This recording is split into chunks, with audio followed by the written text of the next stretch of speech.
Rey David.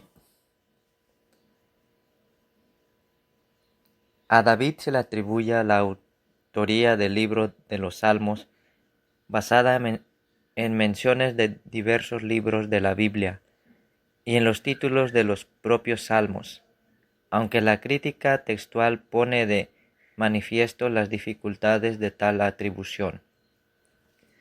Se le considera como uno de los grandes gobernantes del antiguo Israel y por tanto una figura histórica emblemática en el sionismo moderno.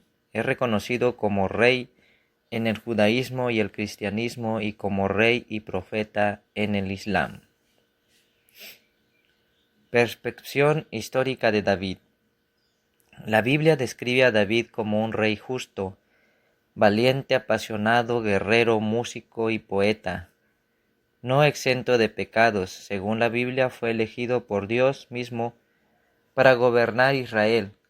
Aparentemente vivió entre los años 1040 y 966 a.C. Reinó en Judá entre el año 10.010 y 10.006 a.C. y sobre el Reino Unido de Israel entre el año 1006 y el 966 a.C. Los libros de Samuel son la crónica principal de su vida y su reinado, crónica que continúa con sus descendientes en el libro de los Reyes.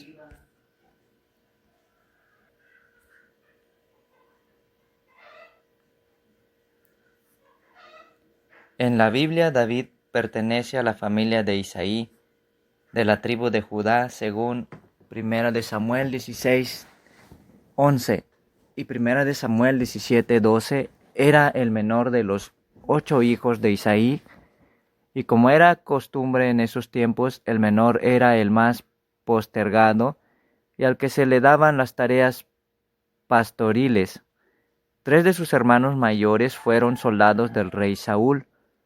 Samuel el profeta viajó hasta Belén por mandato de Dios para buscar al nuevo ungido. Los candidatos, dijo Dios, deberían ser de la familia de Isaí.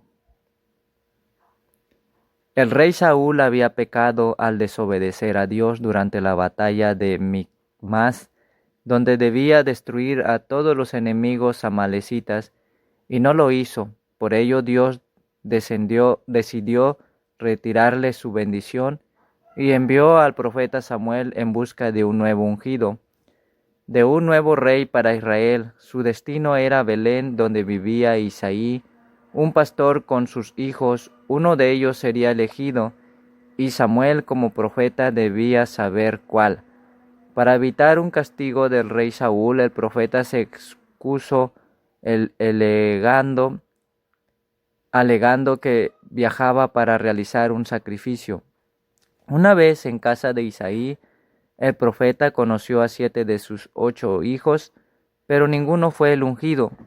Cuando preguntó si faltaba alguno, Isaí llamó al más pequeño, David, quien estaba apacentando las ovejas, y cuando el profeta lo vio, supo que era él. Allí delante de su padre y hermanos mayores, le ungió como futuro rey de Israel.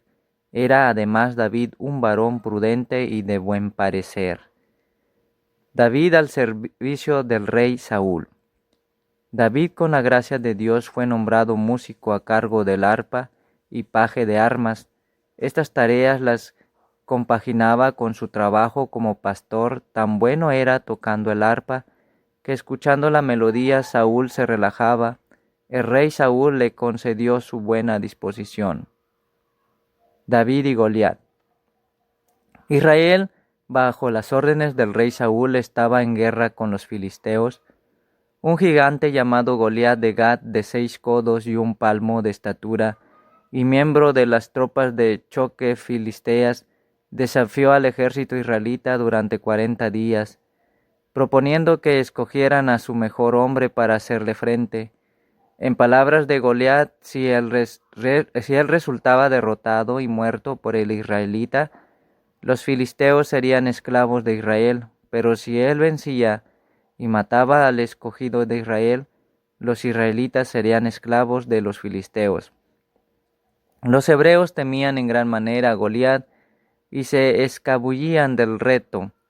David, cuyo padre le había pedido que viajara al campamento para saber cómo estaban sus hermanos mayores y llevarles algo de comida, escuchó el desafío del gigante.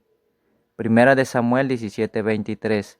Según la Biblia, la condición de pastor llevó a David a estar preocupado por defender a sus rebaños de los ataques de fieras salvajes y utilizando su talento se servía del cayado y una honda. Con ello se presentó ante el rey Saúl y se propuso para luchar contra el gigante. Con la anuencia de Saúl, David se vistió con la armadura del rey, pero al no estar acostumbrado a utilizarla, se deshizo de ella y se dirigió al campamento de batalla. Solo con su honda por el camino recogió 5 piedras lisas en un arroyo y se plantó delante del gigante Goliat. Este se burló de él y tuvo en menos al más joven de los hijos de Isaí, que se presentaba para tener un combate singular con él.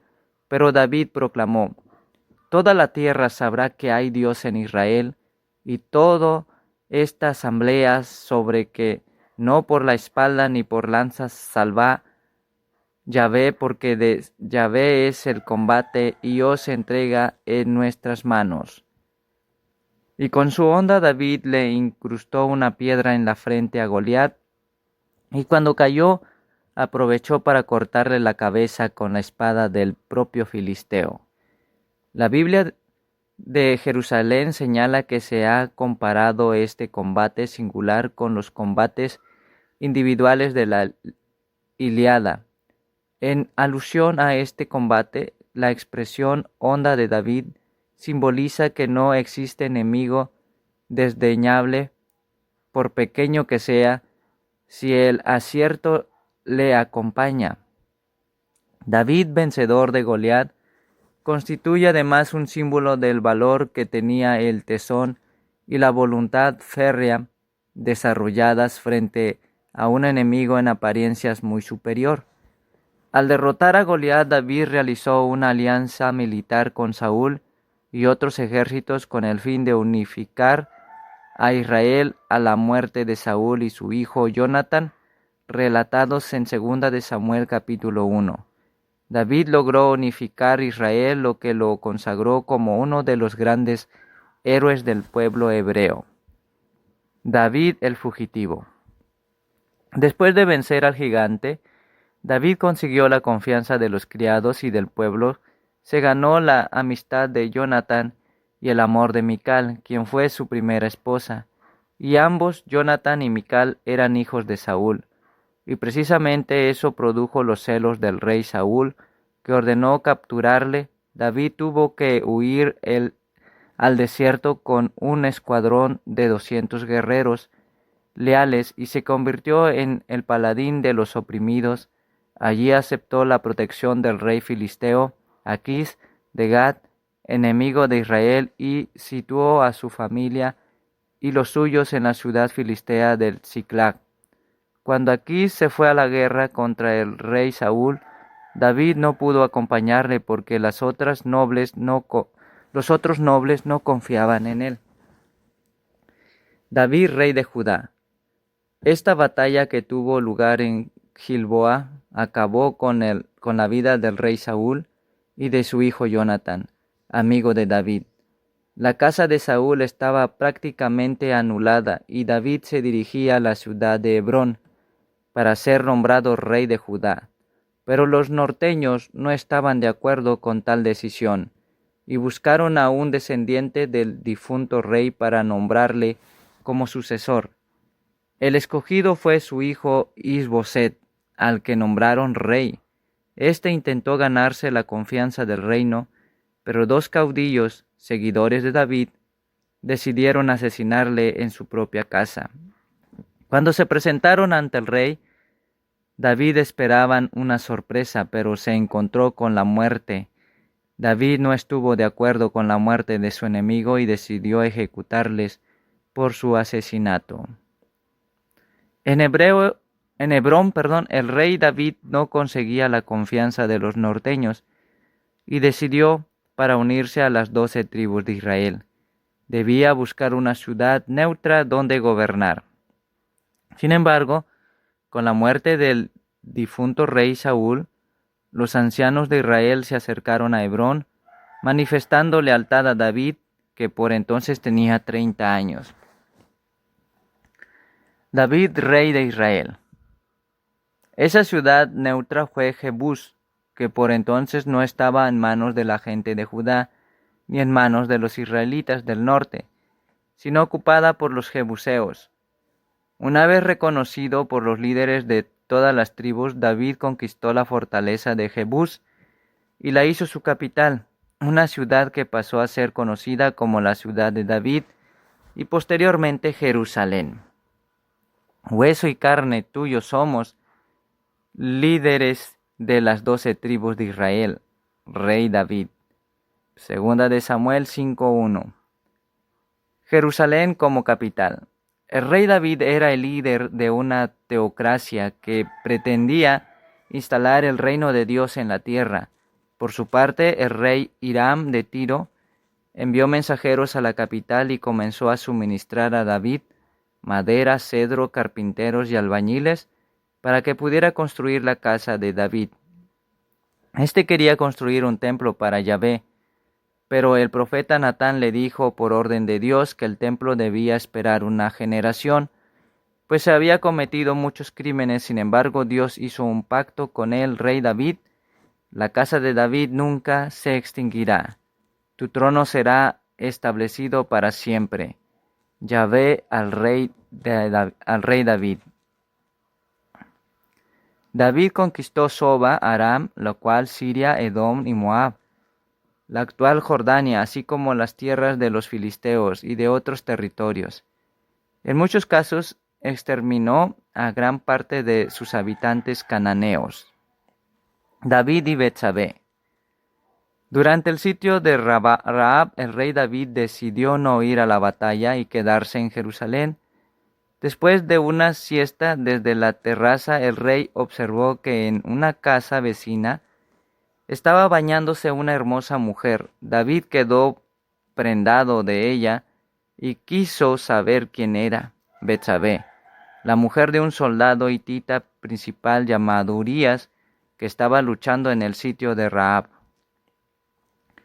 La dejó embarazada mientras su marido luchaba en el sitio, y el adulterio de la mujer en Israel era penalizado con la muerte. Con tal de evitar esto, David pidió a su marido que volviera del sitio para hacerle creer que él mismo había embarazado a su mujer, pero no lo consiguió. Urías se negó a quedarse en casa con su mujer mientras sus compañeros luchaban en la batalla. El rey David, preocupado por perder a la mujer del que estaba enamorado, decidió cambiar su estrategia. Pidió al comandante del sitio que situara al esposo en un lugar más difícil de la batalla, con la intención de que muriera en combate. Así nadie sospecharía del adulterio y el rey podría seguir con Betsabé.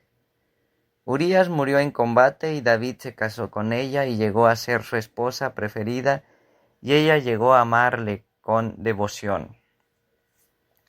El profeta le advirtió que Dios le quitaría la tranquilidad y que le enviaría zozobras continuas, que su reinado sería agitado, lleno de disturbios civiles violentos e intrigas, y también le advirtió que él no moriría por haber dejado embarazada a una mujer casada y haber ordenado la muerte de su marido, pero que sí lo haría el hijo que iba a nacer. Su hijo vivió 7 días, durante los cuales el rey ayunó, pero cuando murió, el rey se vistió y volvió a comer. Sus sirvientes le preguntaron por qué se lamentó cuando su hijo todavía estaba vivo, pero no cuando ya había muerto. Mientras el niño aún vivía, yo ayunaba y lloraba Pensaba que tal vez el Señor tendría compasión de mí y que el niño pudiera vivir. Pero ahora que ha muerto, ¿por qué he de ayunar? ¿Podré yo hacerle volver?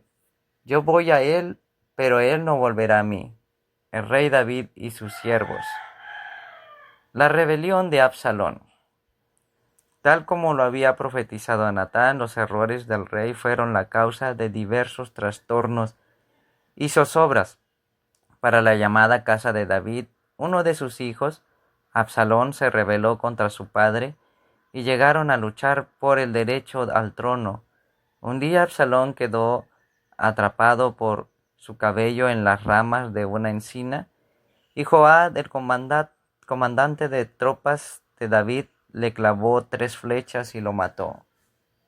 Segunda de Samuel 18:14. Así toda una facción festejaba esa muerte como una victoria. Pero cuando la noticia de la victoria fue llevada al rey David, éste no se alegró. Oh, hijo mío, Absalón, me habría muerto en tu lugar, Absalón, hijo mío, mi hijo. El rey David, al saber la muerte de su hijo y rival. Todo ese tiempo de conflictos deterioraron la imagen de David y su espíritu.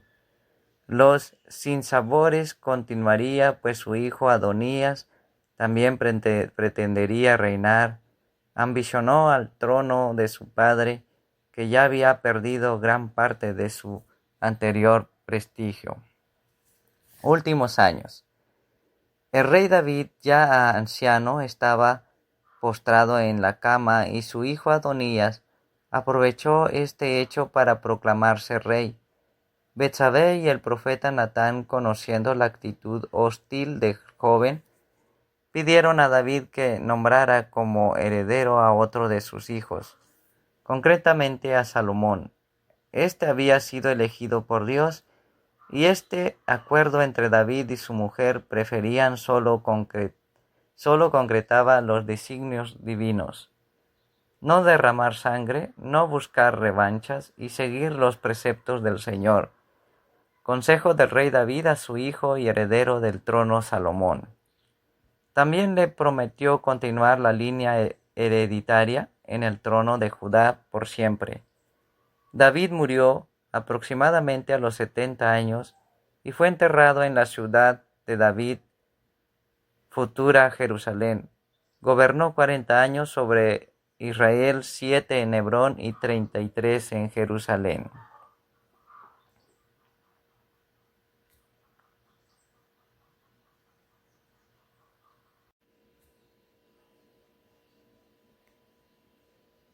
Rey David. A David se le atribuye la autoría del libro de los Salmos, basada en menciones de diversos libros de la Biblia y en los títulos de los propios Salmos, aunque la crítica textual pone de manifiesto las dificultades de tal atribución. Se le considera como uno de los grandes gobernantes del antiguo Israel y por tanto una figura histórica emblemática en el sionismo moderno. Es reconocido como rey